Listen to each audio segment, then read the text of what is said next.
ಸಿದ್ದರಾಮಯ್ಯ ಬಜೆಟ್ಗೆ ಸುನಿಲ್ ಕುಮಾರ್ ಕಿಡಿಕಾರಿದ್ದಾರೆ. ಎಐಎಡಿಬಿಯಲ್ಲಿ ಮುಸ್ಲಿಮರಿಗೆ ಮೀಸಲಾತಿ ಕೊಟ್ಟಿದ್ದರ ಬಗ್ಗೆ ಆಕ್ರೋಶ ವ್ಯಕ್ತವಾಗಿದೆ. ಸಮಾಜ ವಿಭಜನೆ ಮಾಡಿ ಆರ್ಥಿಕ ವಿಭಜನೆ ಮಾಡಿದ್ದಾರೆ. ಸುನಿಲ್ ಕುಮಾರ್ ಸಿದ್ದರಾಮಯ್ಯ ಬಜೆಟ್ನ ಬಗ್ಗೆ ಕಿಡಿಕಾರಿದ್ದಾರೆ. ಕರ್ನಾಟಕದ ಜನರಿಗೆ ಸಾಲದ ಹೊರೆಯನ್ನು ಬಹಳ ದೊಡ್ಡ ಪ್ರಮಾಣದಲ್ಲಿ ಸಿದ್ದರಾಮಯ್ಯನವರು ಇವತ್ತು ಮಾಡಿದ್ದಾರೆ.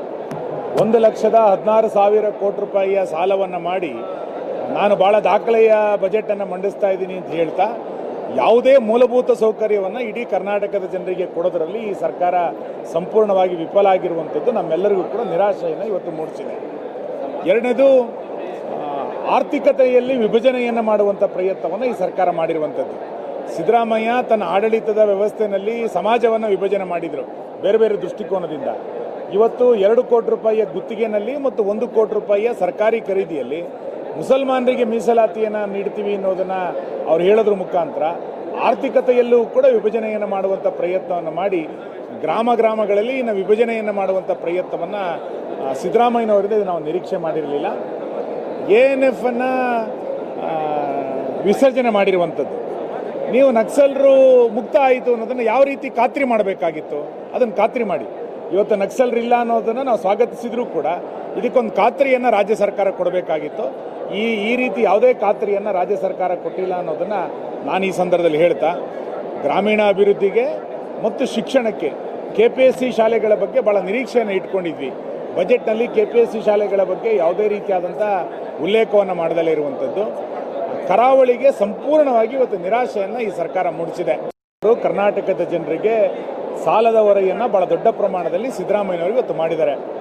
1,16,000 ಕೋಟಿ ರೂಪಾಯಿಯ ಸಾಲವನ್ನು ಮಾಡಿ ನಾನು ಬಹಳ ದಾಖಲೆಯ ಬಜೆಟನ್ನು ಮಂಡಿಸ್ತಾ ಇದ್ದೀನಿ ಅಂತ ಹೇಳ್ತಾ ಯಾವುದೇ ಮೂಲಭೂತ ಸೌಕರ್ಯವನ್ನು ಇಡೀ ಕರ್ನಾಟಕದ ಜನರಿಗೆ ಕೊಡೋದರಲ್ಲಿ ಈ ಸರ್ಕಾರ ಸಂಪೂರ್ಣವಾಗಿ ವಿಫಲ ಆಗಿರುವಂಥದ್ದು ನಮ್ಮೆಲ್ಲರಿಗೂ ಕೂಡ ನಿರಾಶೆಯನ್ನು ಇವತ್ತು ಮೂಡಿಸಿದೆ. ಎರಡನೇದು, ಆರ್ಥಿಕತೆಯಲ್ಲಿ ವಿಭಜನೆಯನ್ನು ಮಾಡುವಂಥ ಪ್ರಯತ್ನವನ್ನು ಈ ಸರ್ಕಾರ ಮಾಡಿರುವಂಥದ್ದು.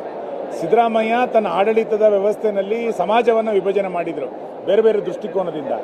ಇವತ್ತು 2 ಕೋಟಿ ರೂಪಾಯಿಯ ಗುತ್ತಿಗೆನಲ್ಲಿ ಮತ್ತು 1 ಕೋಟಿ ರೂಪಾಯಿಯ ಸರ್ಕಾರಿ ಖರೀದಿಯಲ್ಲಿ ಮುಸಲ್ಮಾನರಿಗೆ ಮೀಸಲಾತಿಯನ್ನು ನೀಡ್ತೀವಿ ಅನ್ನೋದನ್ನು ಅವ್ರು ಹೇಳೋದ್ರ ಮುಖಾಂತರ ಆರ್ಥಿಕತೆಯಲ್ಲೂ ಕೂಡ ವಿಭಜನೆಯನ್ನು ಮಾಡುವಂಥ ಪ್ರಯತ್ನವನ್ನು ಮಾಡಿ ಗ್ರಾಮಗಳಲ್ಲಿ ಇನ್ನು ವಿಭಜನೆಯನ್ನು ಮಾಡುವಂಥ ಪ್ರಯತ್ನವನ್ನು ಸಿದ್ದರಾಮಯ್ಯನವರಿಂದ ನಾವು ನಿರೀಕ್ಷೆ ಮಾಡಿರಲಿಲ್ಲ. ANF ಅನ್ನು ವಿಸರ್ಜನೆ ಮಾಡಿರುವಂಥದ್ದು. ನೀವು ನಕ್ಸಲರು ಮುಕ್ತ ಆಯಿತು ಅನ್ನೋದನ್ನು ಯಾವ ರೀತಿ ಖಾತ್ರಿ ಮಾಡಬೇಕಾಗಿತ್ತು ಅದನ್ನು ಖಾತ್ರಿ ಮಾಡಿ. ಇವತ್ತು ನಕ್ಸಲರಿಲ್ಲ ಅನ್ನೋದನ್ನು ನಾವು ಸ್ವಾಗತಿಸಿದ್ರೂ ಕೂಡ ಇದಕ್ಕೊಂದು ಖಾತ್ರಿಯನ್ನು ರಾಜ್ಯ ಸರ್ಕಾರ ಕೊಡಬೇಕಾಗಿತ್ತು. ಈ ರೀತಿ ಯಾವುದೇ ಖಾತ್ರಿಯನ್ನು ರಾಜ್ಯ ಸರ್ಕಾರ ಕೊಟ್ಟಿಲ್ಲ ಅನ್ನೋದನ್ನು ನಾನು ಈ ಸಂದರ್ಭದಲ್ಲಿ ಹೇಳ್ತಾ, ಗ್ರಾಮೀಣ ಅಭಿವೃದ್ಧಿಗೆ ಮತ್ತು ಶಿಕ್ಷಣಕ್ಕೆ KPSC ಶಾಲೆಗಳ ಬಗ್ಗೆ ಭಾಳ ನಿರೀಕ್ಷೆಯನ್ನು ಇಟ್ಕೊಂಡಿದ್ವಿ. ಬಜೆಟ್ನಲ್ಲಿ KPSC ಶಾಲೆಗಳ ಬಗ್ಗೆ ಯಾವುದೇ ರೀತಿಯಾದಂಥ ಉಲ್ಲೇಖವನ್ನು ಮಾಡದಲ್ಲೇ ಇರುವಂಥದ್ದು ಕರಾವಳಿಗೆ ಸಂಪೂರ್ಣವಾಗಿ ಇವತ್ತು ನಿರಾಶೆಯನ್ನು ಈ ಸರ್ಕಾರ.